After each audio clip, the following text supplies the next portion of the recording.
Hello everyone, previous వీడియోలో చెప్పాను కదండి మాల్కి వెళ్ళానని.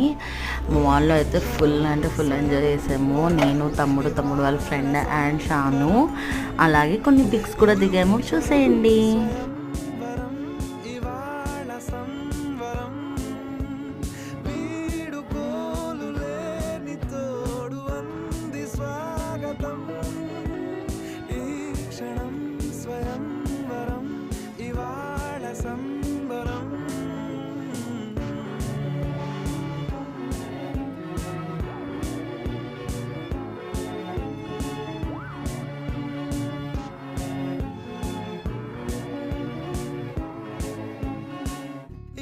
నింగిలోని తార తళుక్కు మంది ఎదురుగారా వయస్సు తీరికుండదారా